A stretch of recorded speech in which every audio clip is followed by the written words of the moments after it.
tracking it. There are a number of places online, by the way, where you can track this thing. It has a bit of a, how would you describe it, roller coaster orbit at the moment. But we'll tell you about it, where it's likely to come down and whether most of it will safely burn up in the atmosphere. We'll get an update from a man who's monitoring this, and who knows. We'll also talk about something that didn't appear in the news this week in the UK, a big ransomware attack that effectively crippled an entire city. Did you hear about this? Don't think you did. If you did, then I apologize. But we've got an update on this. And the fact that it can happen, even though it's thousands of miles from here, I think is a wake-up call for all of us. An entire city's systems were thrown into a kind of mini meltdown this week by ransomware. We'll tell you more about that in the news. Plus, this hour, we'll talk with Helen Parry-Jones. We ask, is there a dimension beyond this one? And we can, or maybe can we get help from and through this dimension? Helen Parry-Jones is here, and I've been reading her book this week. It is worth seeing. We'll talk about that later this hour. In hour two, Annabella Cardoso and electronic contact with the dead, electronic voice phenomena, and so much more. A fascinating woman, Annabella Cardoso, in hour two, I think you're going to find. In hour three, definitely recommended. You may well be aware, if you're listening to this show, this man. His name is Gordon Smith. He is a famous medium, has been on television a lot, has written a lot of books, and I'm pleased to say that he's come on this show tonight, not only to talk about his remarkable life story. I mean, this guy was born, as I was, on the wrong side of the tracks, and became very famous in his field. He's talking about communication with animals, partly. He's got a book out called Animal Magic to do with that. But his own life story and some of the stuff he's done is amazing, and I've never quite heard it told in this way. So Gordon Smith in hour three on this show, definitely recommended. You can, of course, connect with this show anytime by phoning 0344 499 1000. That's the telephone number. You can tweet at Talk Radio, or you can text Talk and then your message, and 87222 is the number for that. So get set for resourcefully rapid-fire rollercoaster randomized reality radio for an Easter Sunday night. This is The Unexplained, Dateline April 1st, 2018. The Unexplained with Howard Hughes. Let's get to the unexplained news of this week. This is a part of the show that increasingly you're telling me that you like, so as long as you like it, we'll keep doing it this way. The big story, of course, is something that is in mainstream news as well as in our news on this show. Experts tracking China's defunct Tianzhong-1 space lab say it could now fall to Earth later than thought. That certainly was the position first thing this morning. The analysis had suggested the 10-metre-long, 8.5-ton spacecraft would plunge into Earth's atmosphere between midday Saturday and the afternoon of Sunday. This is GMT times, and we need to get the latest on it. It looks as if it is going to be coming to Earth any time now. That's the latest that we understood. So let's find out about its trajectory and also a little bit about the craft itself from a man who's been studying what's going on with it. This is Jonathan McDowell, astrophysicist at the Harvard-Smithsonian Center for Astrophysics, who joins us tonight. And Jonathan, thank you very much for doing this across this holiday weekend. Very kind of you. Hello there. Can you tell me what the latest status of Tianzhong-1 is? Right, so as it gets closer and closer to the re-entry time, we've actually managed to narrow down the prediction of when it's going to come down. And it's just a few hours from now. We think from about 11 p.m. Greenwich Mean Time to about 3 a.m. Greenwich Mean Time. So in the next few hours. And it's just got a few orbits of the Earth to go. It's whizzing at 17,000 miles an hour round the Earth. Just about 100 miles above the surface now. And so we can't tell any more accurately than that just in the next few hours. Now, from what I saw when I left home, I checked one of the websites tracking this craft. Its orbit is a little peak and trough, isn't it? It's up and down. It seems to sweep across North America, then down towards the South Atlantic, and then up again. How is its orbit looking now? Is it stable or unstable? It's a stable orbit, but it's rapidly changing because of the headwind. So, even though it's almost a vacuum out there in space, there's a little bit of air left. And if you're going at, 17,000 miles an hour, even a little bit of air really feels like a big wind. And so the orbit's changing rapidly, and at a certain point, it gets low enough. The lower it gets, the denser the atmosphere gets, the more it gets slowed down, it gets heated up, eventually it starts to melt, and break up into fireballs, and then it just falls out of the sky. So as it begins to connect with our atmosphere, presumably it will begin to break up, number one, but it will also, the pieces that break up will scud almost like a surfboard. If you surf badly in the ocean, then your surfboard will scud and you'll have a rough ride, effectively. That's what will happen to this, isn't it? That's exactly what's starting to happen to it now, yes. And so instead of skimming as it is now on the top of the atmosphere, it's going to have a bumpy ride down to the surface. And, you know, most of it will melt, right? So it's 7.5 tons, which in that is not that big as spacecraft go. Remember, Skylab back in 1979 was 70 tons, 10 times bigger. So a few pieces of this will reach the ground. Do the Chinese have any control of any sort over it? Not one bit. They were meant to retire. They used to have control over it back in 2013 when they finished using it, and they could then have brought it safely down in the ocean. But they made a bet. They thought it was going to last until now, and they could use it as a backup for their new space station. But they lost that bet. It broke a couple years ago. It hasn't been talking to them since then. It's just been a big lump of metal falling around the world every hour and a half. I've got a tweet in from one of my regular listeners here in the United States who says that she's heard that there's a potential landfall path from Northern California all the way across to New Jersey. Have you heard that? Yeah, that's wrong. In fact, I mean, that was part of a much bigger area that it could have fallen in when we didn't know when it was coming down a few days ago. Now that we've narrowed down the re-entry time to only a few hours, we've also narrowed down where it can fall. And remember, if you're off even by an hour in the re-entry time, you're off by 17,000 miles in where it comes down because it's traveling so fast. So now we know that North America is out of it, and Europe is out of it. It might fall on South America, on Africa, on Central Asia, on China, or in the Pacific. And I suppose we can have no idea, no handle on how big the fragments of this thing that survive the fierce, intense heat and the friction of re-entry, how big those bits may be, and you know how dangerous they may be for any populated or semi-populated areas. Yeah, I wouldn't say too dangerous, and based on similar things that have re-entered, because there have been 50 re-entries this big in the history of the space age, so this is not a new thing. And we find typically, pieces of propellant tank maybe a foot across, something like that. Maybe, 10 to 100 pound lumps of metal coming down. So, if one bonked you on the head, it might not be too good. But the Earth is big and empty, so the chances of that are really small, and so I'd be really surprised if there's even only property damage, much less any casualties. And what about the supposed danger of some of this material? Apparently, isn't there a chemical, is it called hydrazine, on board this craft? Yeah, that's the one thing that it's legit to worry about, is that if really unlikely a piece of this lands next to you, and it happens to be one of the propellant tanks and that still has a bit of hydrazine in, that's going to start boiling off, and it's a really nasty toxic chemical that if it gets in your lungs will burn your lungs. So, if you stand, 20, 30 yards back, right, the wind will disperse it and you'll be fine. But if you go up and go, ooh, what's this wonderful space debris, let me sniff it, that's going to be really bad for you. Now, there's another issue here. When this thing is down, and hopefully it's down safely for everybody's sake, and as you say, the Earth is a big place. We've got an awful lot of ocean out there, so the chances that anybody will get smacked on the head by a large part of this or be poisoned by a piece of this, those chances are very, very small. However, we have a situation where a country lost control of something that it put into space, and this leads us to the issue that more and more items are being put up there. And do they not, right, I'm talking about governments and agencies who put them there in increasing numbers, do they not have some kind of responsibility to protect people from this kind of thing happening?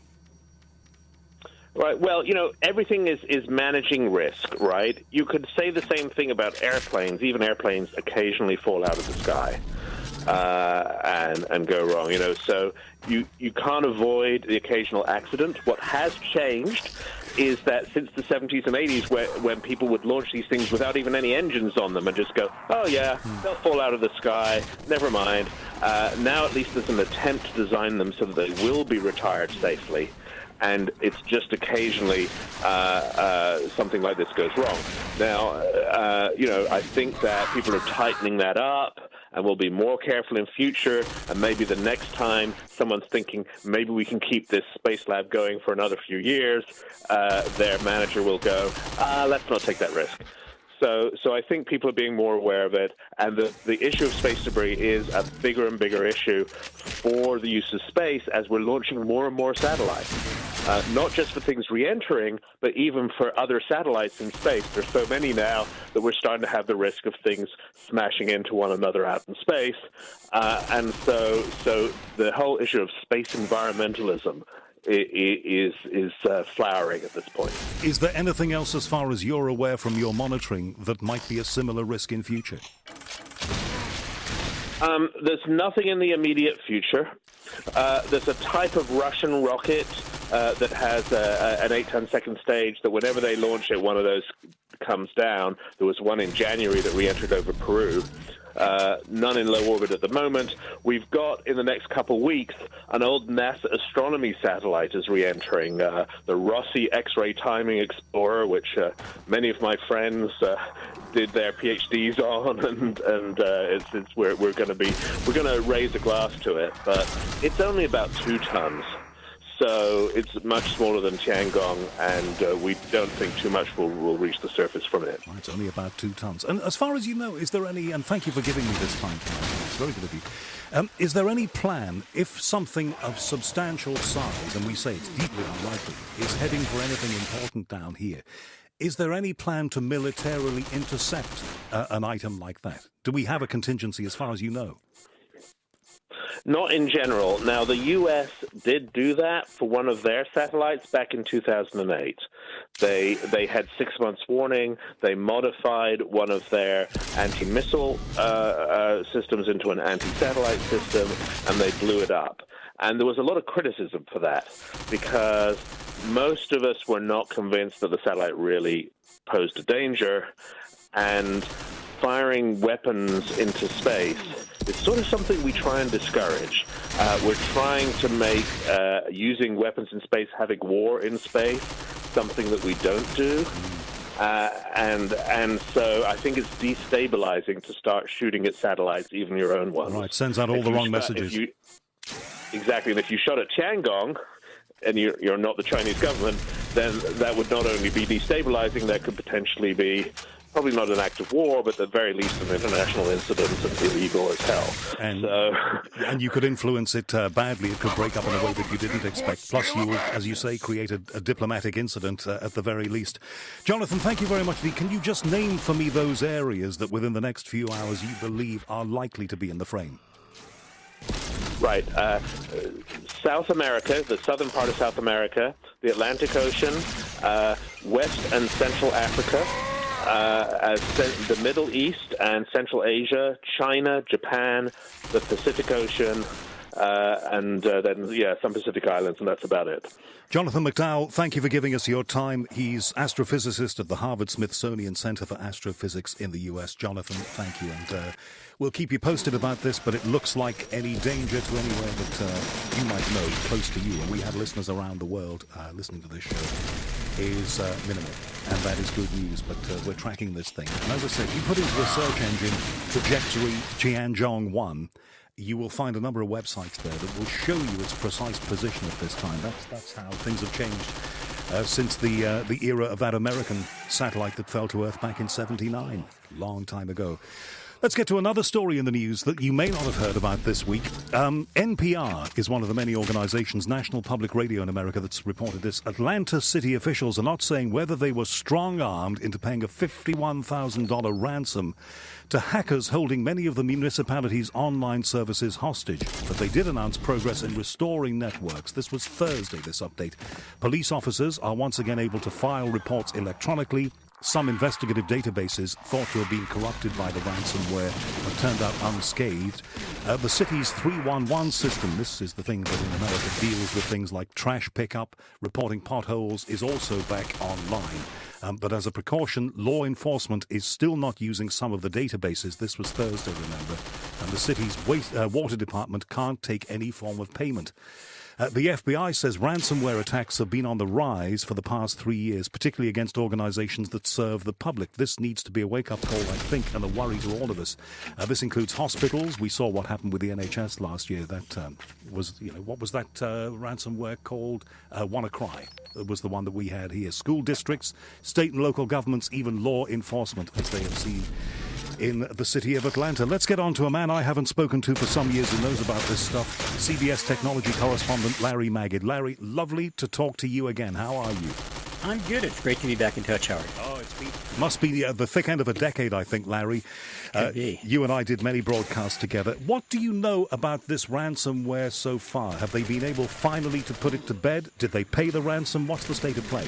Well, I haven't seen any reports that they paid the ransom, and of course one hopes that they don't, because not that I would blame them necessarily if they did, because $51,000 would be a small price to pay to get your data back if you're a city as large as Atlanta. But you don't want to reward criminals for their criminal behavior. So the customary advice is not to pay ransom. But what they could have done, what I would hope they did, is restore from a backup. I mean, the way in which you can protect yourself from ransomware, and I'm saying this as a warning to everybody listening, is to have an up-to-date backup of your system, preferably off-premise. So I use a service like Dropbox, and there are many cloud-based storage systems. You can back up to DVDs and put them in the mail or take them next door, but you want to protect yourself against ransomware as well as fires and floods and other catastrophes that can happen, and that's the way to do it. But again, I don't know what Atlanta did. It's hard to believe that Atlanta wouldn't have backup systems. Yeah, well, it is hard to believe, but from these reports, and as I say, the last report I saw about this was Thursday, where they were starting to get a handle on this. Yeah. It is surprising, isn't it, that a city as sophisticated as Atlanta, I mean, that's the home of CNN, it's the home of many major corporations, could be held to ransom quite literally in that way. I mean, how could a bug of that kind get into their systems? Well, Presumably they have support networks. Yeah, there are two issues. First of all, how it happened, and second of all, why it is taking so long to recover, if indeed they're fully recovering. As to how it can happen, there's a million ways that ransomware can get in. It could have been an employee falling for a phishing attack and clicking on a link that infected their computer, which in turn spread to other computers. It could have been a weak password in a server that somebody got into. There's a lot of ways in which that could have happened. As to why it's taking a while to recover, well, this is a very sophisticated system. I'm sure that the ransomware wiped out databases as well as software, and it's not trivial. I said you can fix things if you have a backup, but what I didn't claim is that it's trivial or simple to fix things, even with a backup. In fact, one of my websites that I administer for a friend was recently attacked by hackers, and it's very difficult. We're trying to restore it right now. I think we will, but it's going to take some time because it's not a matter of pushing a few buttons. One of my emailers here on the show quite rightly says $51,000 sounds like an odd amount. Presumably the amount was asked for possibly in some other currency, maybe Bitcoin or something like that. It does sound like an odd amount, but I presume that the law enforcement authorities will be able to follow the money trail, if the ransom was paid, follow the money trail back to the people who demanded it.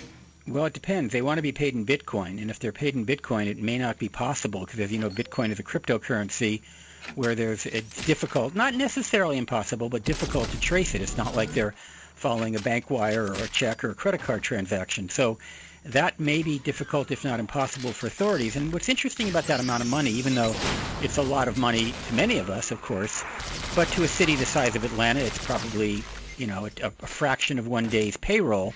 I'm sure that it wouldn't have a significant financial impact on the city to pay it, and that might have been what the folks were thinking. A good payday for them, $51,000, isn't a bad return on a few minutes worth of hacking, and a small payment for a city the size of Atlanta. I don't know. I mean, you'd think they would ask for more, but maybe they would have been happy with $50,000, and whether they got it or not, I don't know, and I'm not sure we'll ever know. I mean, it could very well be that Atlanta might have paid it and not let us know, or maybe they didn't pay it. There are I'll cases never in know for America, though, Larry, aren't there, in recent history where ransoms have been paid? Oh, absolutely. Because let's face it, if you're a corporation, for example, and you got to shell out $50,000 to keep your company running, it's much cheaper and easier to pay. The danger, aside from the fact that you're rewarding crooks, the danger is that you don't know for sure whether you're going to get the data back. And I don't know whether there's a way in which they can say, okay, you pay part up front and part later when you get your data back. I'm not sure how they verify, but that's always a risk with ransom. And the other risk is that they can get you once and then get you again. But again, my guess is that at the very least, Atlanta has learned some lessons. And if this ever happens again, we're going to recover a lot quicker having gone through this. So the $64,000 or 40 Bitcoin, whatever it might be, question, Larry, tonight is, should this be, presumably it is, a wake-up call for other cities, other institutions worldwide? I think it's a wake-up call for literally everyone, whether you're a guy with a PC or a multinational corporation or a country, to make sure you've got backups. And it's not hard to do anymore. Backups used to be expensive and difficult. Now they're pretty easy. I mean, products like Dropbox and Microsoft OneDrive and Apple iCloud, there's a bazillion of these things out there, Box.com. You can get multiple backups if you choose to pay a little extra. And if anything happens, you can restore. Again, maybe not trivial, but at least your data is protected.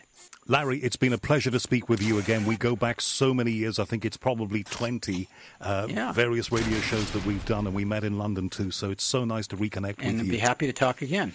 Would love to. Have you still got that website of yours? Larry'sWorld.com, which is up to date, and you'll find a lot on there about this whole Facebook issue if you're interested in what their troubles and how consumers can kind of deal with Facebook privacy. That's a whole other issue, and we need to talk about some of that stuff. So it'd be lovely to get you back on the show. But Larry, for now, enjoy the rest of your Easter holiday. Thanks so much, Howard. Larry Magid, CBS technology correspondent, also has the website larrysworld.com. What he doesn't know about technology is not worth knowing. This is The Unexplained at Talk Radio. Talk Radio. Contact Talk Radio. Call 0344 499 1000. Text Talk and your message to 87222. Text costs 25p plus your standard network rate. Or you can tweet us at Talk Radio. Talk Radio. We'll get you talking. Countdown to Brexit on Talk Radio with The Times. Know your times. The clock is ticking as the UK prepares to officially leave the European Union. Listen to the No Nonsense Breakfast with Julia Hartley-Brewer tomorrow morning from 6:30, when she'll be joined by Times journalists to discuss the latest Brexit developments. Don't just be informed, be well informed with debate, analysis and opinion from right across the political spectrum. Countdown to Brexit with Julia Hartley-Brewer. Weekday mornings from 6:30 on Talk Radio with The Times. Avoiding your DIY? Ron Seal will now help get it done with powers of persuasion. Concentrate on the brush strokes, back and forth, back and forth. Feel your own hand moving. Protecting your fence for 5 years with Ron Seal Fence Life Plus. It goes on so smoothly, even on damp wood. Now, just do exactly what it says on the tin. Ron Seal. When I saw Leeds United in 1966, from this very end, I saw them white shirts, and I knew that were for me. That was my team. And I've not missed a game anywhere in the world since 1968, when I was 12. Following Leeds in pain and glory, it's been a roller coaster, and then we've gone from one extreme to the other. We were playing Valencia in a semi-final in the European Cup. And just a matter of years later, we were playing Yeovil in the league, in League One, and that brings you down. Leeds United fans are, for me, are second to none. They've had so much thrown at them over the years, never gained any recognition. There's such a special breed. And for me, they really are the best fans in the world. It means so much to me being a Leeds United fan, and I wouldn't change it for anything. Yahoo Sports. Banfield stories that matter. Keeping your four wheels fresh when you've got a four-legged friend can be a hairy business. Until now. Power Out Pet Mess Kit is the brilliant new product from Turtle Wax that keeps canine carrying cars clean. Whether you take your Vizsla in a van, your hound in a hatchback, or your black lab in a black cab, Power Out Pet Mess Kit is the simple way to remove the unwanted hairs and odours pet passengers leave behind. Turtle Wax Power Out Pet Mess Kit. Trusted innovation inside and out. Available now from Euro Car Parts and all good retailers. The Unexplained with Howard Hughes on Talk Radio. You know, the one thing that surprised me is, well, two things, actually. Your response to us doing more of the news of The Unexplained Week. You seem to like this. Let me know what you think. Go to my website, theunexplained.tv. You can email me through there. But also the fact that there is so much news. There's always more news than I can fit in. Let's get on with the rest of the stories from CNN. And I think it's important we mention this. Because I think we'll be hearing more about it. But you will have heard the story. The Trump administration plans to require immigrants applying to come to the U.S. to submit 5 years' worth of social media history, it announced on Thursday, setting up a potential scouring of their Twitter and Facebook stories, effectively. The move follows the administration's emphasis on so-called extreme vetting of would-be immigrants to the U.S. and is an extension of efforts by the previous administration to more closely scrutinize social media after the terrible San Bernardino terrorist attack. Now, if this comes to pass, of course it is a good thing for getting or sorting out people, removing people, not admitting people who are going to be a threat to you. But, you know, the problem is, isn't it? All the other honest people, you know, maybe I might apply one of these days to move to the US, or you might. You're going to have 5 years' worth of social media history sitting on somebody else's server. Now, if that's for a good cause to stop terrorist attacks, etc., that's one thing. But how do we know who has hold of that information? We've just seen the city of Atlanta held to ransom for $51,000 by somebody. Who's to say that if you give the U.S. authorities all of that information about yourself, they may not lose it to somebody who would do you harm? That's one of the questions maybe that needs to be asked about this. But I do understand the reasons they say they want to do it. From BBC News this week, in a lab in Copenhagen, Denmark, scientists believe they're on the verge of a breakthrough that could transform computing. A team combining Microsoft researchers and Niels Bohr Institute academics is confident that it's found the key to creating a quantum computer. Remember, we've talked about quantum computing on this show with people like Professor Michio Kaku. This is the new kind of computing. Traditional computing depends on ones and zeros. Quantum computing is faster because it does all the bits in between that are neither ones nor zeros, put very simply. And it looks like these people in Copenhagen may be getting there ahead of many other teams. We'll report on this again. Car maker Tesla says a vehicle involved in a fatal crash in California was in autopilot mode, raising more questions about the safety of self-driving technology. One of the company's Model X cars crashed into a roadside barrier and caught fire on March 23rd. Tesla says the 38-year-old driver who died afterwards had activated autopilot moments before the accident. What happened to that test in this country of self-driving trucks? They were only trying them on the M6 one day. Haven't heard any more about that. Is it still happening? I don't know. We must find out. From the New York Post this week, bizarre footage shows 2 UFOs speeding past a helicopter before hovering over a crash site where survivors were being rescued. The silver disc-shaped objects were captured on video, flying behind the military chopper by a local news crew off the southwest coast of France. Startling footage, only just released, but it's from February 2014, but it made the New York Post this week. So you have a helicopter there to rescue people from a stricken vessel off France, and 2 other strange, unidentified flying objects near it. The person who's been quoted in many newspapers recently is somebody who's been on my podcast recently, and I spoke to him again yesterday for this show. UFO image analysis expert Jason Gleaves. He's based in Chester. He studied this footage, and this man is an absolute expert on these things. I spoke with him yesterday about this case. This is what he said. It didn't start as a UFO sighting. It was an incident that happened where a Spanish cargo ship, the Luno, I think it was called, the cargo ship, and it ran aground. It had the engine problems and got in distress and actually ran aground off the coast of France near Anglet. I think it was the actual place where it ran aground. And there's a lot of controversy around it, really, because people were saying it had an empty cargo, nothing on board, and other people saying it's full of fertilizer, which is obviously dangerous.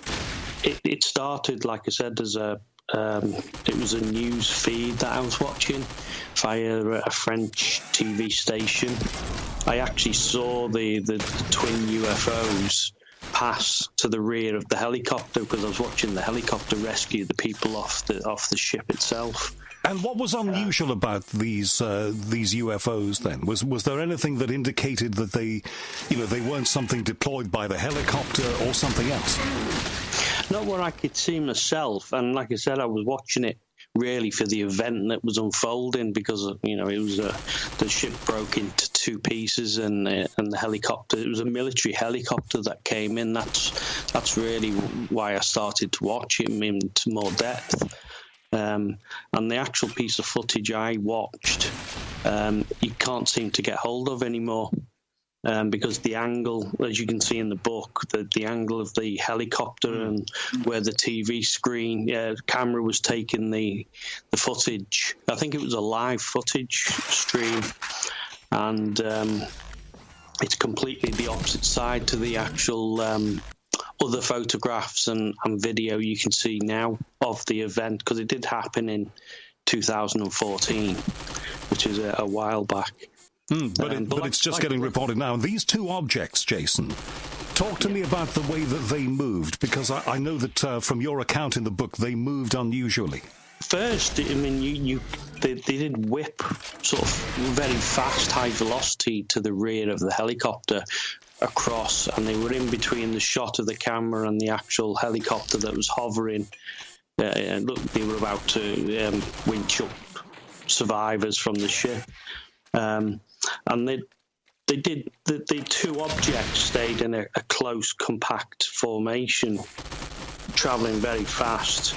But initially, when you look at the footage, you probably wouldn't notice because you're focused on the helicopter itself. And I sort of saw that, and that's where I sort of dug deeper into it, and I got frames off the actual video footage, and that's where it sort of came from.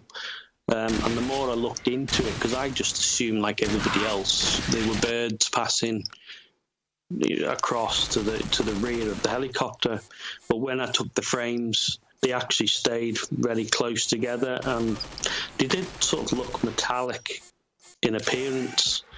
The more I actually looked in, you can see the highlight of sunlight on the rear of them as they pass. And some people are suggesting that they may have been drones, but other people are suggesting that is just impossible because of the way they behaved. It's very unlikely they would have used drones in that situation because obviously it was a storm.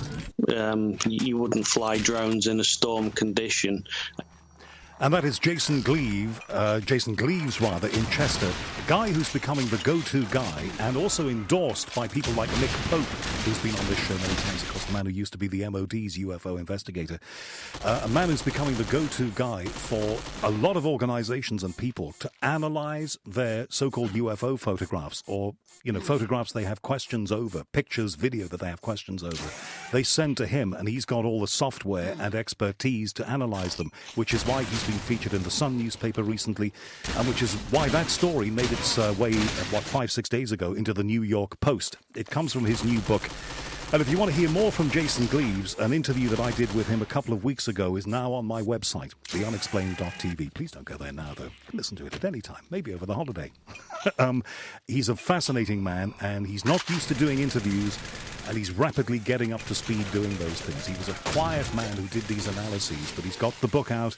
It's getting international attention now, so he's now appearing more and more. And I'm very pleased to say that I was the one who did the first interview with him. The one you've just heard is the second. The rest of the news, have to move through it quite quickly this week. Researchers believe... let's do this now. Last month, pilots on board two separate airliners reported encountering something in the skies over Arizona. American authorities have not yet explained what this so-called UFO was. Newly released audio offers an insight into the chilling encounter with a strange object in the sky. which was on February the 24th. Two pilots of commercial aircraft spoke to air traffic controllers at Albuquerque's Air Traffic Control Center in New Mexico. And this is a recording of what happened when those two commercial airline pilots spotted something about 3,000 feet above their aircraft that they couldn't explain. Check this out. Number 71 Papa Golf, go ahead. And it was anybody above us that passed us like 30 seconds ago? Number 71 Papa Golf, negative. The UFO. Yeah. American 1095, let me know if you see anything pass over you here in the next 15 miles. You know if anything passes over? American 1095, affirmative. We had an aircraft in front of you that's 37 that reported something pass over him, and we didn't have any targets, so just let me know if you see anything pass over you. I don't know what it was. It wasn't an airplane, but the path was going the opposite direction. Hey, it's American 1095. Yeah, something just passed over us. Like don't know what it was, but it's at least 2,000-3,000 feet above us. So yeah, it passed right over the top of us. Okay, American 1095, thank you. Well, there you have two pilots baffled by something above them, and that made the news this week. Thank you to Jonathan and many other people who sent me this from Mysterious Universe and also from the local newspaper in this area. Something strange in the skies of Derbyshire. For the past week, dozens of residents of Derbyshire have been reporting sightings of large, mysterious ghost planes flying low overhead, silently, and then vanishing. Also, the mysterious aircraft make the sky darken when they show up. Curiously, it seems that there have been more than 50 plane crashes in this area of England, dubbed the UK's Bermuda Triangle, and ghost plane sightings in the Dark Peak area of England have been covered by Mysterious Universe in the past, they say. The Derby Telegraph, a local Derbyshire news agency, reported the story on Tuesday of this week. According to that paper, they have been inundated with reports from people there who saw one or two grey, old-looking planes flying strangely and frighteningly low to the ground and making no noise. Derbyshire, of course, an area where a lot of work on engines and planes was done, and it was a big area for that kind of work during World War II. And I know that people have been reporting ghost planes there. If you've seen or heard anything like that, would love to hear from you through my website, theunexplained.tv. Daily Star this week, researchers believe extraterrestrials left one vital clue in the design in Giza, Egypt. The pyramid there, the speed of light is 299,792,458 meters a second, and the geographic coordinates for the Great Pyramid are 29.9792458. Precisely the same. Humans could not measure the speed of light with this precision until 1950. So was there some kind of great cosmic method in all of this?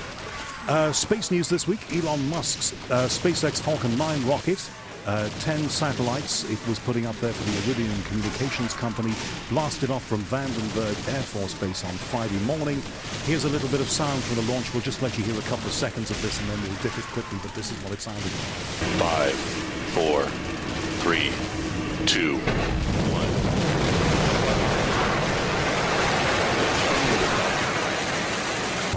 Vehicle is pitching downrange. Visual propulsion's nominal. The sound of another successful Falcon rocket launch for Mr. Musk, meaning that they are even further ahead now and the technology seems to be working for them. Washington Post this week, Mike Hughes, they call him Mad Mike Hughes, a California man who's most known for his belief that the Earth is shaped like a frisbee and is not a globe, finally blasted off into the sky in a steam-powered rocket that he built himself this week. 61-year-old limousine driver, daredevil-turned-rocket maker, soared 1,875 feet above the Mojave Desert. On Saturday, according to the Associated Press, I think he was slightly hurt in this, but nothing serious. Hughes' white and green rocket bearing the words Flat Earth, propelled vertically at about 3 p.m. Pacific time, reached a speed of about 350 miles an hour. And this man apparently has been up there and proved his point. Be good to get an interview with Mad Mike Hughes. He was determined to go up into the sky and prove, he would say, that the Earth is flat. He claims. From MSN.com, John Nicholson was talking about this earlier today. Pope Francis made a startling revelation Thursday by stating that hell does not exist in an interview with a leading liberal Italian newspaper. In an article called "It's an Honor to be Called a Revolutionary," the pontiff's previous remark was acknowledged about how good souls who sought repentance from God would receive it, and then he asked, what about the bad souls? Seemingly going against centuries of core Christian belief, Pope Francis said the souls of sinners simply vanished after death and were not subject to an eternity of punishment. This from the Pope. And, of course, being from Liverpool, you know, I know many members of my family who, and maybe you do too, who were threatened with fiery pits of hell for years. Apparently there is not a hell. There is not eternal punishment for the bad. That's a bit of a revelation. Literally. What else? An update on this story from the Liverpool Echo a week ago. We did this here, but we've got one of the people behind us. A ghostly figure caught on camera in St James's Cemetery in Liverpool. Could be that of a 17th century soldier, it has been claimed. The eerie shape seen hovering between headstones was captured by a ghost hunter on a walk around this haunted burial ground. In the picture taken by Louisa Farrell, the spooky sight appears to be wearing plate armour dating from the Civil War. Man who knows about this is Keith Braithwaite. He's online to us now. Keith, thank you for doing this. Sorry to keep you waiting. What was seen? Basically what it was, Howard, is we were going out taking photographs, and Louise came running over to me and she said, look at this photograph I've picked up here on the thing, and it was, as I said, it was the shape, like you said there, of a person in armour, a soldier.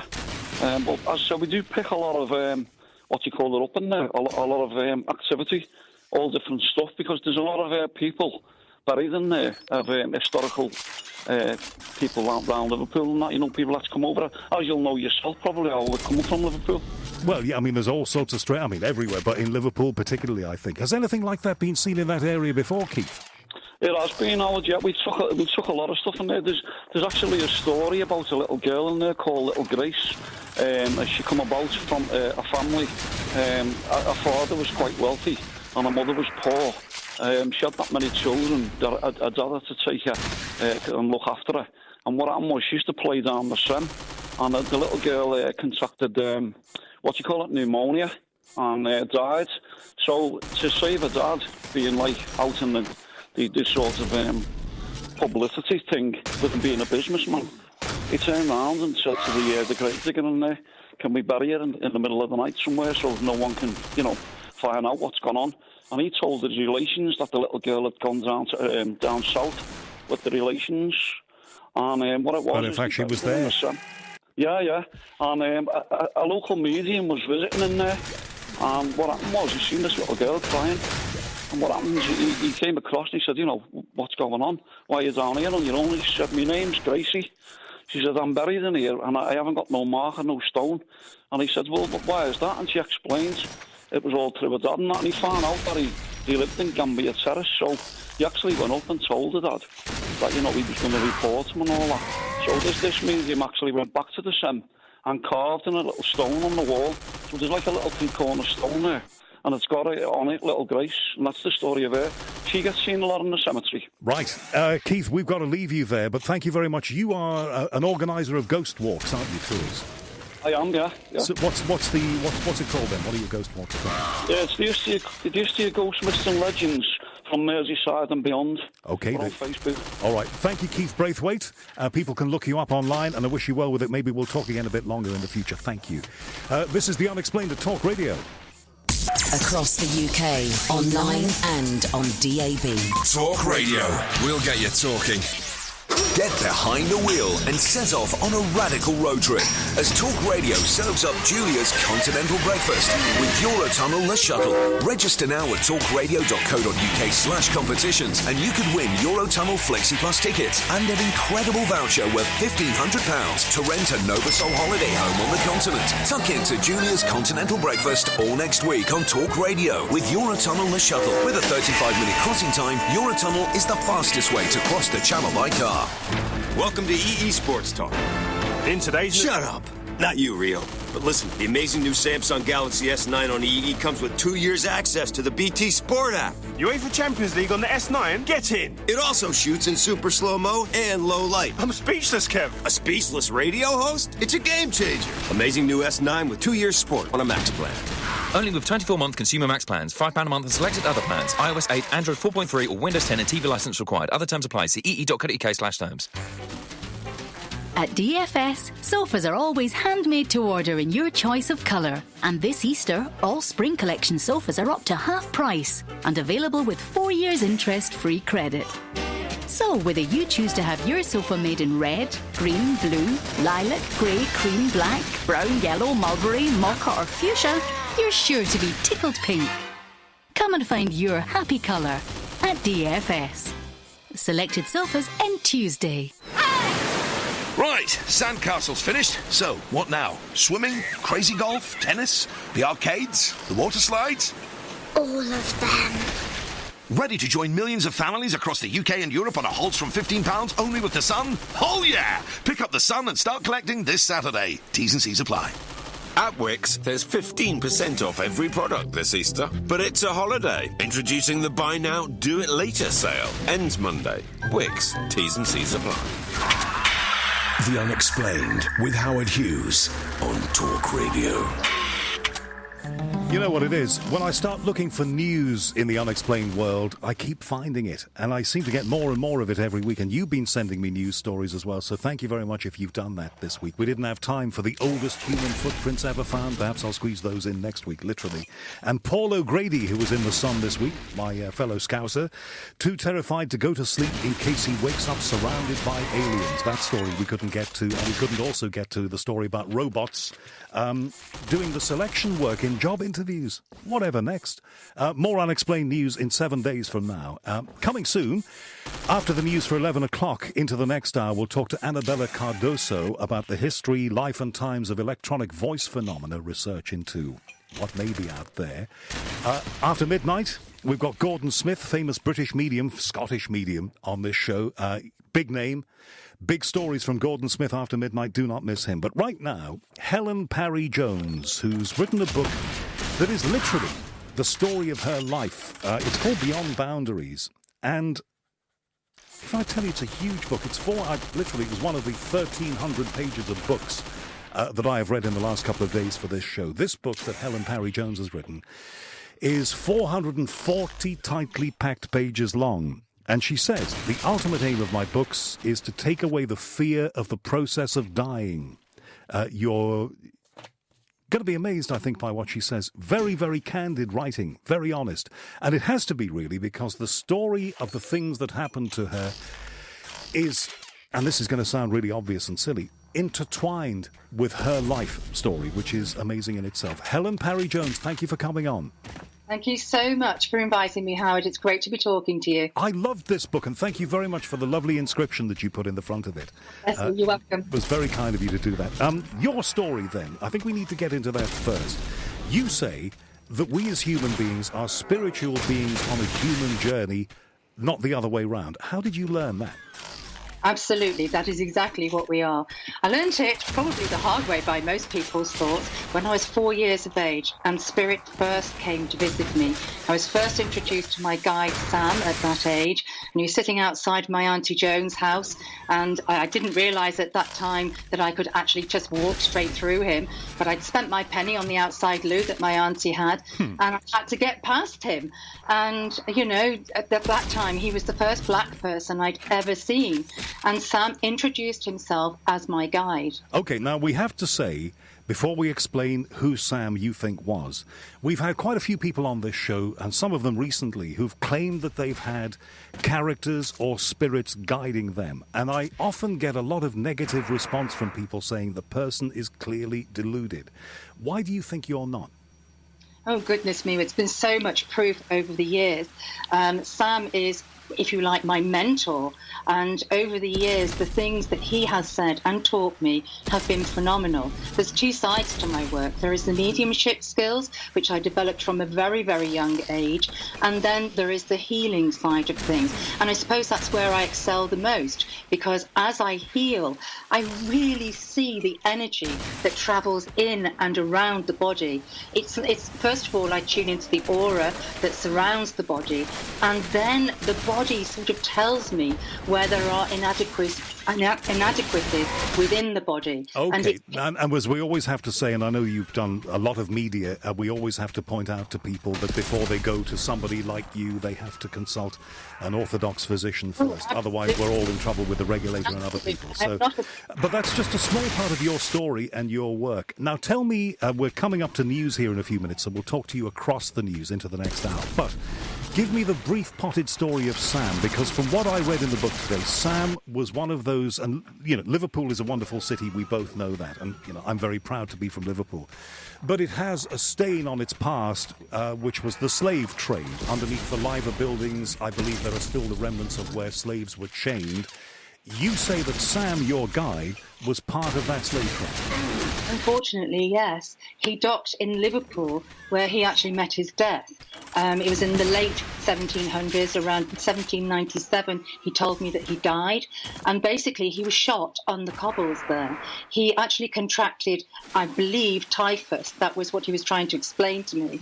And he basically contracted this awful condition as he travelled across the seas. And when he arrived in Liverpool to be sold on as a slave, he was too ill to be sold on. So his captors took him to an area where they chained him up alongside of a couple of other people, and he was murdered there on the cobbles of Liverpool. That's where he met his death. He was only 19 years of age. What a terrible chapter in this country's history that was. We know that. There was a thing called the triangular trade that was between, I think, Africa, North America and Liverpool. Liverpool was at one of the points of the triangle. It's a long time since I learned this at school. You say that Sam was part of this and paid with his life effectively. Why do you think Sam would pick you to approach as a guide?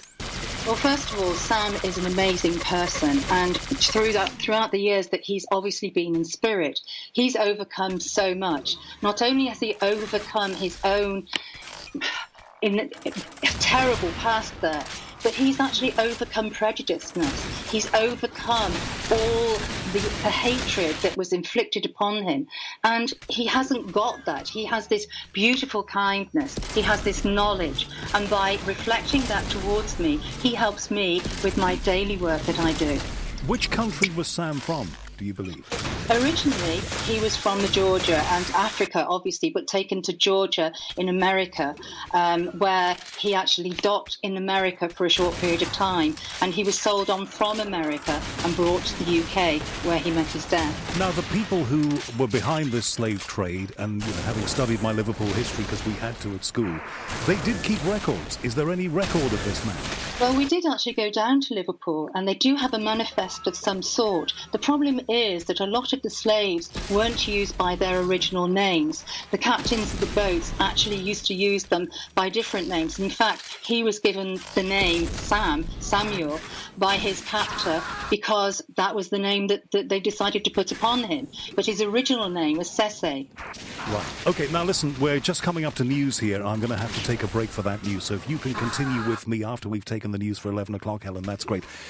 If you're listening to this, I know some of this is hard to swallow. This is the difficult part. Once you get beyond that, the stories we're about to hear are amazing. But if you can accept that Helen believes that she has a guide, Sam, who is a crucial part of so many things that are very hard to explain, the guidance that she has been given, she says, by Sam, it's very hard to know where that could have come from. And there are some remarkable stories that we'll get into. The person that we're speaking with is called Helen Parry-Jones. The book that she's written, which is a very, very well-written book, I have to say, 440 pages of it, is called Beyond Boundaries, and we'll continue to talk with her in just a moment. If you have anything that you want to ask her, or any points you want to make, you can do so in the usual ways by tweeting at Talk Radio, or if you want to phone us, it's 0344 499 1000. My name is Howard Hughes. It is Sunday night, and this is your weekly dose of The Unexplained. Talk Radio.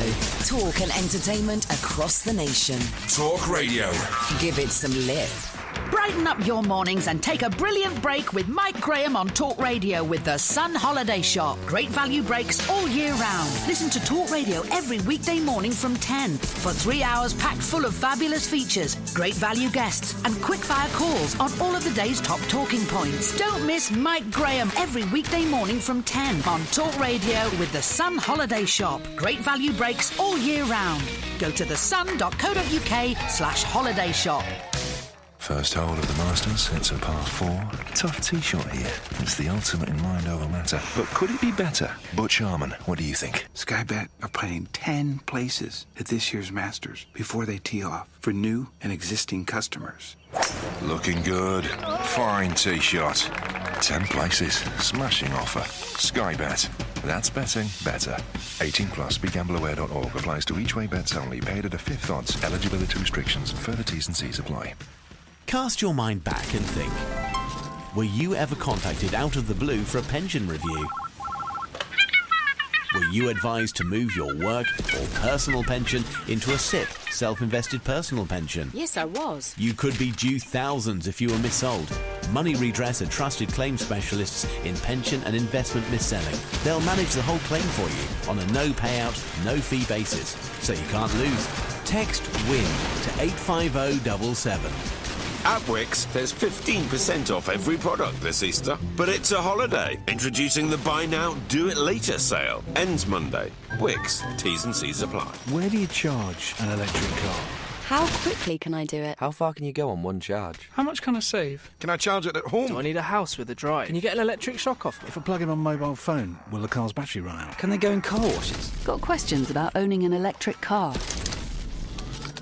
Get the answers at goultralow.com. Across the UK, online and on DAB. Talk Radio. We have ways of making you talk. Across the UK, online and on DAB. Talk Radio. On the hour news headlines. From the Sky News Centre at 11, Jeremy Corbyn's deleted his personal Facebook account.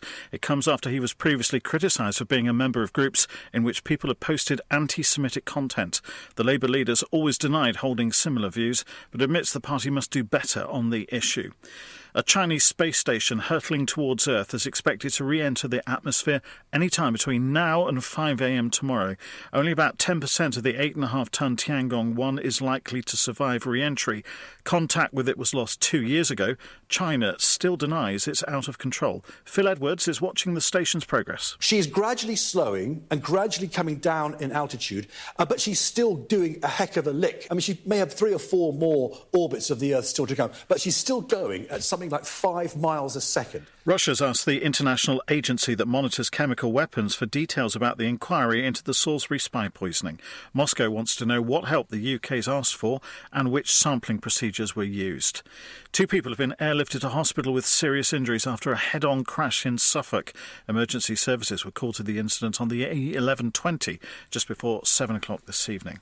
In sport, England's cricketers will hope to push home their advantage when day 4 of the second test with New Zealand gets underway in an hour. They'll resume their second innings on 202 for 3. That's 231 runs ahead. But former England captain Michael Atherton says there's still a lot of hard work ahead before they can think about winning. England are not quite out of the woods yet. They're in a very good position.